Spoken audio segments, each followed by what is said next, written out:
我看你直接就吞下去了，咬很快哦。好吃。跟你们说，这锅只要30块，我们今天就把这整颗大白菜切下去煮完，完全不会浪费。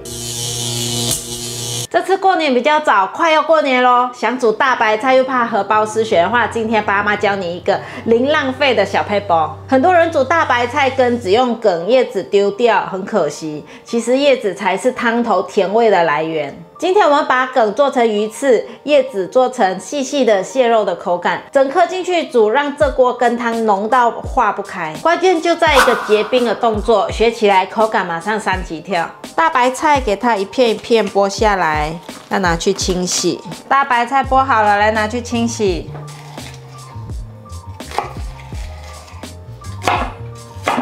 首先是这个白菜的梗，记得一定要顺着纹路切，切成细丝，这样纤维不会断，口感才会脆，才会更像鱼刺。再来就是绿色叶子的部分，我们一样把它切成细丝，不要切成大块状。你们知道为什么要切丝吗？因为叶子煮软之后啊，就会很像蛋丝或者是蟹肉的那种口感一样，挂在羹汤里面，每一口都喝得到料。切这么多比较花时间，我们现在先来聊个天。大家觉得节省和很抠有什么差别吗？我有个朋友用餐结账，每次都要算到小数点最后一位，连服务费都要算到1块钱不差。有人觉得是原则，但是我的朋友就觉得他怎么会这样？觉得天哪，跟这种人交往有点困难哎，会觉得跟他交往很累。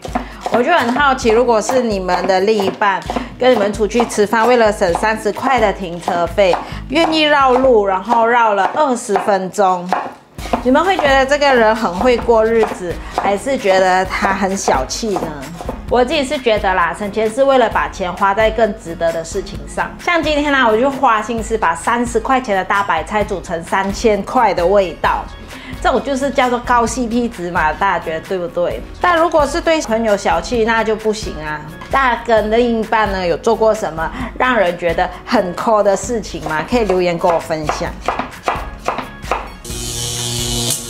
大白菜的梗和叶子都切好了。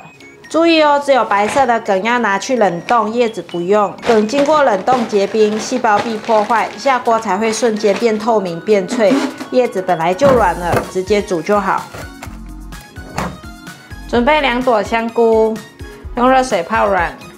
准备6片黑木耳，比较硬的地方切掉，不要。把黑木耳切成细丝。黑木耳放入盘中。金针菇准备1包，去掉根部，不要。金针菇切成段状，金针菇放盘中，根部的地方给它剥散。准备半条红萝卜，把红萝卜削皮，蒂头去掉，红萝卜切片，红萝卜叠起来切细丝。红萝卜放盘中，香菇泡软了，挤干水分。切细条状，香菇放入盘中，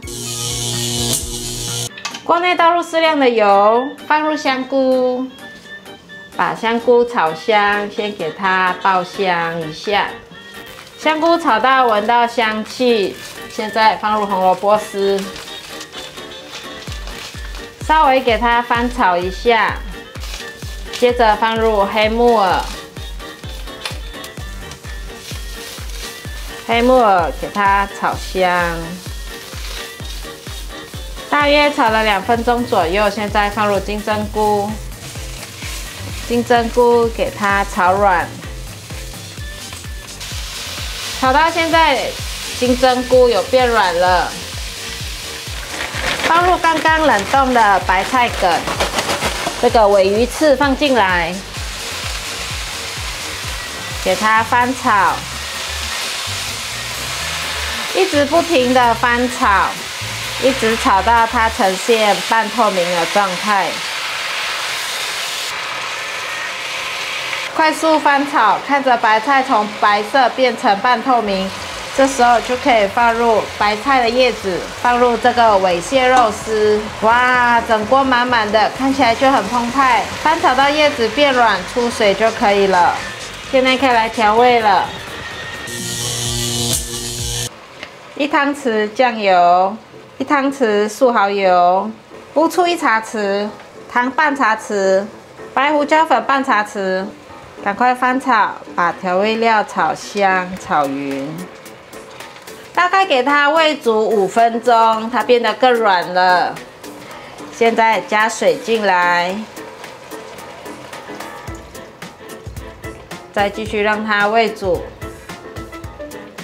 盖上盖子，转小火焖煮3到5分钟。焖了3、5分钟，它的水分有蒸发掉一些。可以再补一些水，现在拌炒一下。这时候可以放入少许的勾芡的水，让汤汁变浓稠。水量就依个人喜好，补到自己想要的高度。这时候叶子的甜味全部都释放到汤里面了，不用加味精就很甜。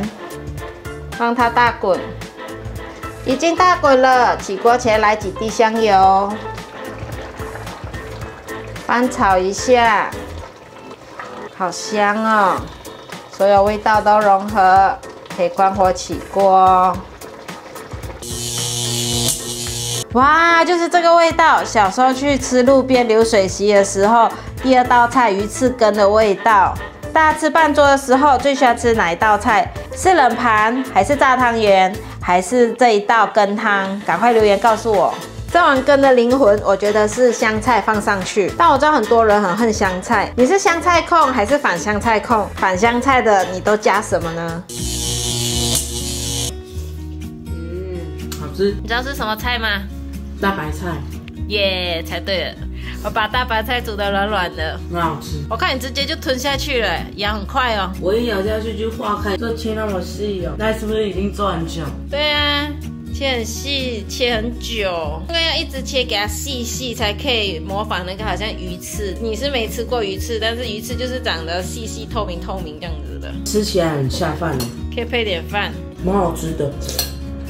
那大白菜很软，是因为我有放去冷冻里面啊，放在冷冻哦。对啊，那还能吃吗？当然也可以吃啊，不然呢？之前你还是这样跟我说不可以放在最下面。蔬菜不可以放冷冻，因为会坏掉，叶菜类的。可是这个梗，我是只有放梗哦，叶子没有放。梗放进去，因为要破坏组织，给它煮成更软。很酷哇！吃光了，赞！你喜欢这一集用大白菜来做成尾鱼翅跟零浪费的小配播这一集吗？如果喜欢的话，记得按赞、订阅、分享。我是巴拉妈，我们下次见，拜拜。